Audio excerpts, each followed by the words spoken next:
Does everyone? Back to Mr. Anderson. All right. Well, first thing I'd like to hit on is the transparency that was mentioned, because there has not been transparency. The very first meeting, we were gonna have what you guys call the project manager, project planner come. We was called off of that meeting. We came to the next meeting with the architect, and they raised some issues and questions I still have not got answered. Because we're at 1.5 million. Even at 1.5 million, we're still not at the parking lot issue, which is the old estimate. I'm sure it's gone up like everything else, but it was up to 600,000. I just looked at that, and it's in the documents that you guys provided a few months ago.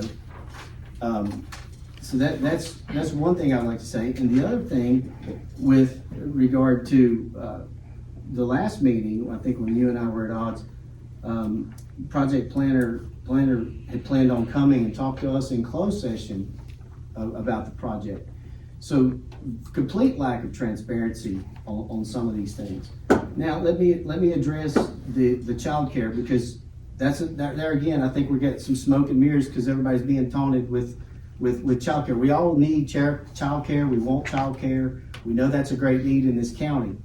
But you're gonna put a child care facility down the hallway from Tri-Area Health, and the guy sat right here and said, we will provide drug misuse treatment to our clients as prescribed by the doctor. And I asked if he included methadone and Suboxone, and he said, as doctor recommended. It wouldn't be a methadone or Suboxone clinic, I think was the way he stated it. So I don't see how the child care piece will fly in that regard. Number two, you're talking about strategic location and healthcare. You can get from the Baywood School, it's within 6 miles of a major hospital, probably 10 or 15 miles from a second major hospital, healthcare facilities all around. You know what else you can do? You can get from Baywood School to the Grant facility quicker than you can get to the Grant facility from the White Top facility. Why is that important? Because we know it's needed at White Top, because they're not as close as anybody to healthcare. What do we have at White Top? We have a healthcare facility and a pharmacy already built and paid for by this county, and we're not even using it. I think one of the previous supervisors has an office housed in what used to be the old doctor's office at the community center at White Top. That would make sense. So we're not, from my perspective, I'm not seeing anything here that makes sense. So for strategic location, why wouldn't Tri-Area Health go to where we already have a facility? We could rent it to them for a lot less. That's another issue. So we're looking at the deed. You sit here and indicated to us that the deed issue was resolved, even to the point there was no heirs. That's not what I heard from Mr. Durbin in my conversation with him since you told us that. That's not transparency. And it's my understanding that that's still not been rectified. And Tri-Area Health, as I can read it as a layperson, does not meet that criteria of education.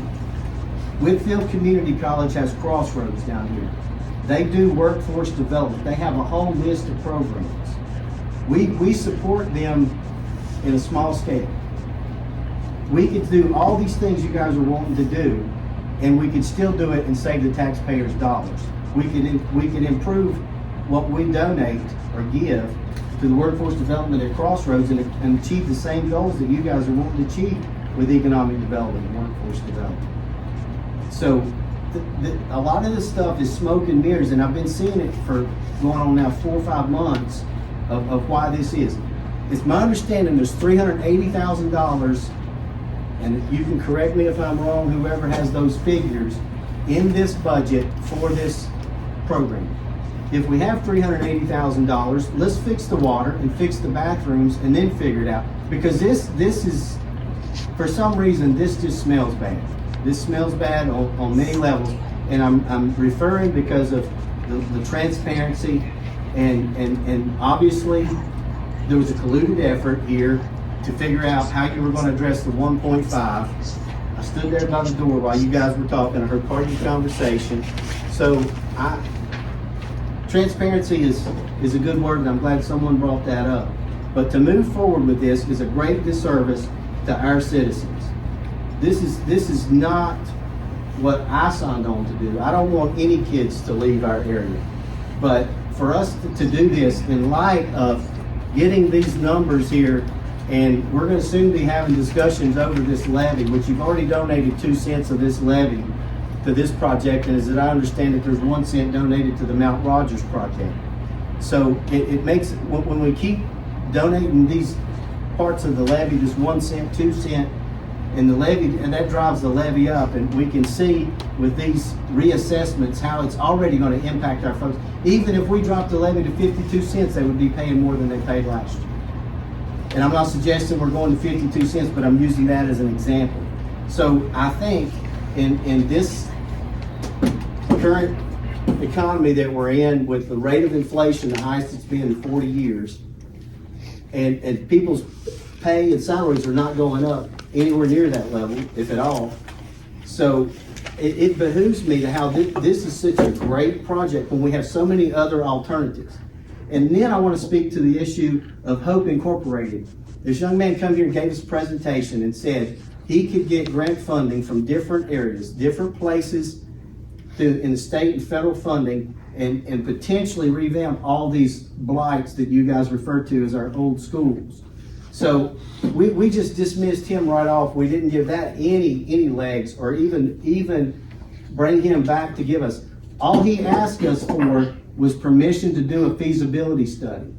I don't know that that's been granted for him on the Baywood School, but I can tell you this: you guys applied for a grant for the Baywood to do a feasibility study on the Baywood School after you'd already had the money approved.